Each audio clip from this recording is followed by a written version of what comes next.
All right, back here on Inside Wrestling Radio. It's up to the interview portion of the show now, and this week we're going to bring in a good friend of mine. He's Big Daddy Z. He promotes up in North Carolina. He's based out of the Western North Carolina area. He runs AWC up there, and he's been wrestling for about 7 years, and Z's been promoting for the last 3 years. And we're going to get Z in here, and he's going to tell us about how he got into the business, what he's doing as far as promotion, and any big shows he's got coming up. Big Z, welcome to the show, my friend. What's up, Ricky, man? How's it going? Everything's going good, brother. I appreciate you coming on and being part of the show with us here. How's everything going for you? I hadn't seen you in about a year. Yeah, I've been trying to stay under the radar, I guess. Just, trying to do some shows here and there, trying to put together a show once or twice, You know how the business is. Oh, yeah. Yeah, it keeps you running, that's for sure. Now, Z, tell everybody who may not be familiar with you a little bit about your history and how you got into the business and who you've worked for and your training and all that stuff. Tell us all about that. Well, I started in 2001, probably about the mid of 2001. I got up and I teamed up with Scotty Smooth at the time. He brought me up to Wahoo McDaniel's, a chop shop in Chesney, and I got my start in training there. And then shortly after that, I continued my training through J.D. Sullivan, who used to wrestle for WCW. Is Kevin Sullivan's cousin, and Sure. then after about a year or so, I finally got my first match about late 2002 or 2003, and I wrestled for a company called Ultimate Championship Wrestling, based out of Marion, North Carolina, and they're not really around anymore. But I've pretty much been here and there across the Carolina scene. I've been privileged to work for SCW. I've worked for HVW. I've worked for FMW. All sorts, just all over the Carolina area. I've been blessed to be able to work for different promotions and different places and just, get the feeling of being what it means to be an independent wrestler, I guess. Yeah, sure, and it's a lot of fun. How old are you again, Z? I forget.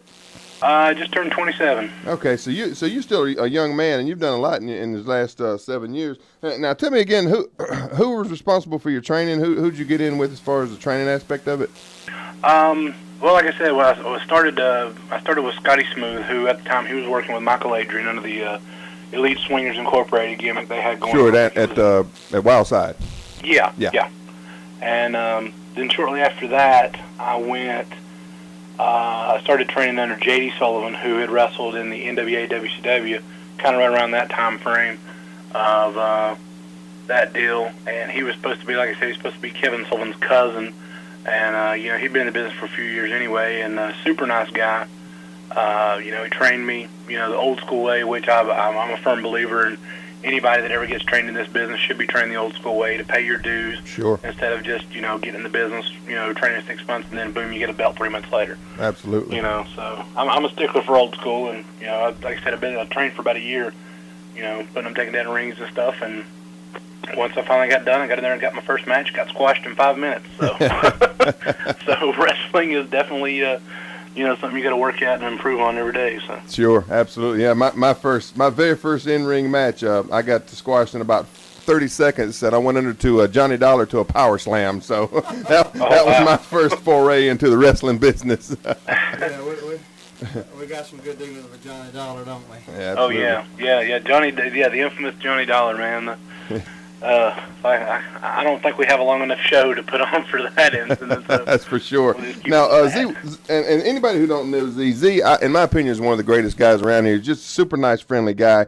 And you were talking about the old school there, Z. And I remember when I first met you, man, you were just as cool as you could be in the dressing room. You were very respectful. You came in, you did what guys were supposed to do. You shook everybody's hand, you sat down, you started getting dressed. And I was just really impressed with that. And you seem to have a real good mind for the business.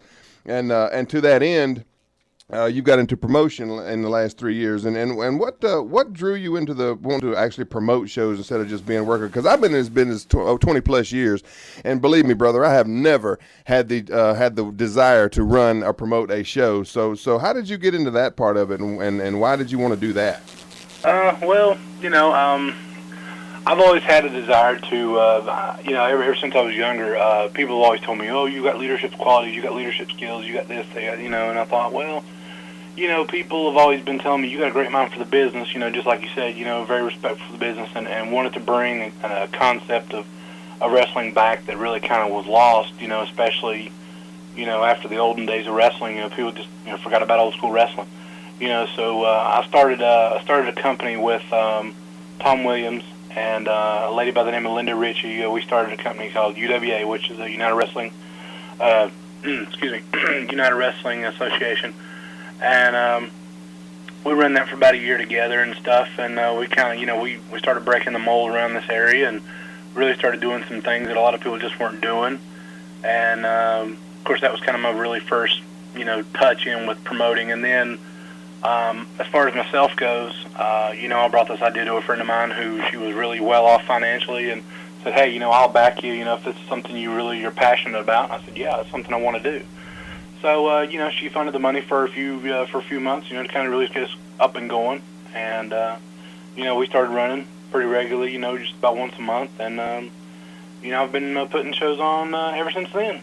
Z, tell me about that very, very first show you ran. How was that as far as going in? I know you had to be nervous with it being pretty much all on your shoulders. How'd that very first show go for you that you promoted? Well, it went better than expected, I guess, with the overall turnout. We did our first show was on December 20th of 2007. And, of course, that's the week of Christmas. And anybody that really runs that close to Christmas, any promoter can tell you, is just about suicide. But the thing is, I really wanted to prove a point that we could go out there, no matter what time of the month, what day, any time of the year, and go out there and put on a good quality product and, really show people that wrestling's where it needs to be. And, we put our posters out, we put our handouts out, we invested heavily in big banners and stuff like that. I remember one banner I think we purchased was like nearly $200. And the saddest part about it was that 3 days before the show, it got took down by the city, and we never got it back. So, oh wow, a real, not a huge financial loss, but definitely something we needed to take into consideration, which was part of learning the business. We should have took the city into consideration instead of just putting it kind of wherever. But the overall turnout that night, we had about 80 people, and the crowd was hot. The matches were good. I couldn't have asked for a better night, and I was really happy. I knew that night I was content on following through with whatever I wanted to do with promoting. Sure, yeah, and it's good to do that because, like I said, that first show can sometimes make or break a fledgling promotion like that. Who are some of the people that you used, Z, and as you were first getting started out there promoting? Well, at the time I was involved heavily with HVW, High Velocity Wrestling, so I used quite a few people from that camp. Right. I used people like I think they had a guy at the time named Cyanide. He was there. I kind of used him as a monster, type gimmick. Right. I used some of the guys called Simply Irresistible at the time, Philip Grant, Brett Michaels, Ryan Chaos, Joey Agony, and just to name off a few guys. Then I had a couple guys from the RPW camp, Tom Williams, Stumpy Grimmett, Will Balderas, just a lot of good local talent, and then some out-of-town talent, because I wanted to develop a new kind of, I wanted to show that wrestling from not just one organization could be successful, but from different ones. Sure, absolutely. Together, because that's what it's really all about. It's supposed to be a brotherhood, you know. Right. And, now you were talking about High Velocity Wrestling, and I know you were in with Viper there a little bit to start, and we're gonna pick it up right there after the break. We're up on the break right now, but when we get back, we'll talk a little bit about Viper. And I understand you got a big show coming up in Hendersonville in October. Is that right? That's what we're shooting for, yeah. Very cool. Very cool. We'll talk about that when we get back right here on Inside Wrestling Radio with Big Zaddy Z.